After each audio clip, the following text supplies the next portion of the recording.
Now, we've talked about, having a process, and we've talked about training on the process. The question then becomes, what is the process, right? Well, as I alluded to earlier, it's a very simple process, and I wrote about it in this book. It's a very simple process based on the acronym of RISC, R-I-S-C. Build the relationship, investigate the problems, sell your company and the solutions, and then bring the call to a conclusion. And we'll begin over the next couple of weeks to kind of walk through this process. What I want to do today is to talk about phase one, or step one, which is the relationship building phase of the entire process. Listen, we all know that in sales, right, you have to build a relationship.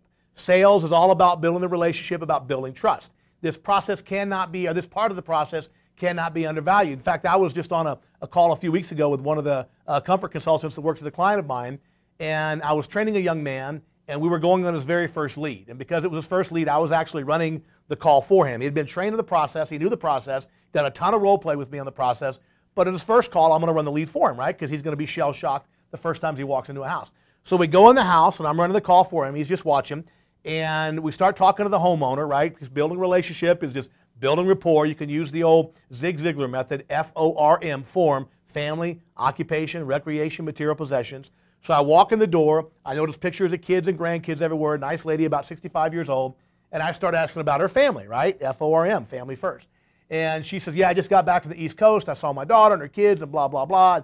She's talking about her family. I'm like, well, we were in California and they were in New York. I said, well, how long, are you from New York? Did your kids move out there? Did you move out here? And she started talking about the whole process. Her husband, moved out there and her husband passed away. I just got her talking about her family. That's how you build a relationship. One of the things you have to remember is that in sales, we've always heard, right? People buy from people they like, right? Well, guess what? People also buy from people that like them, right? If your customer knows that you like them, they are more inclined to buy from you, right? Yes, you have to like them, or yes, they have to like you, but you also want them to know they like you, right? So how do you do that? Well, you could perform acts of service. You could do something nice for them, right? You can ask them questions or advice. Mr. Prospect, I noticed that you had a Harley Davidson out in the garage, and I've never had a motorcycle, but if I was ever going to start riding, what would you, tell me, what should my first motorcycle be, right? Ask people questions about something they are interested in, and they will be over the moon to tell you those things. Plus, it lets them know you like them, because after all, who do you, ask questions? Who do you get advice from? People that you like and trust. So again, you want them to like you want to be likable, but you have to let them know that you like them. Ask them questions about things they're interested in, ask their advice, perform acts of service, and that goes a long way towards people know that you like them. So getting back to this call I was on, we're having this conversation. At one point, about 10 or 15 minutes into the call, the homeowner says, yeah, while you guys are going up in the attic, I've got a fork stuck in my garbage disposal, right? Well, you should know I have zero mechanical skills, but as soon as she said that, I'm like, there's my opportunity, because I'm always looking for a way that I can help my homeowner, do something nice for them. By the way, if you want to study, the art of persuasion, reciprocation is one of the key elements of persuasion, right? You scratch my back, I'll scratch yours. You do something nice for me, I feel obligated to do something nice for you. So that's why it's important to always try to find nice things to do for your homeowner, at no charge, just, free things, right? Helping them out, changing light bulbs, whatever. So I go over to the garbage disposal, and I get my fingers, and I can see this little fork. It's a little miniature fork, and it's wedged in this thing diagonally. I can see it. I can even get my fingers behind it. But it's wedged in there so tight, I cannot pull this thing out to save my life. I couldn't believe it. I tried for about 5 or 10 minutes, and she said, well, I'll have to get a plumber. I don't want you to mess with it. And I'm like, there's no way I'm giving up now. Right now it's a challenge, right?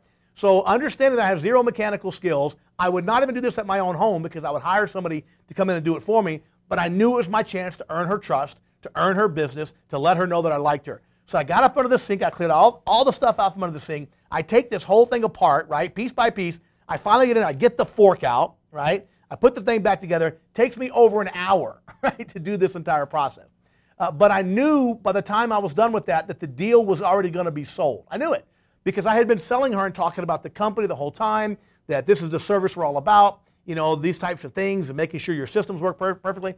So we finish up the garbage disposal, we go to the kitchen table, we do the presentation, but I knew it was already sold. We wrap it up at another 45 minutes, wrap the whole thing up, and button everything up. When we're finished with the financing, we're getting ready to leave, here's what she says to me, right?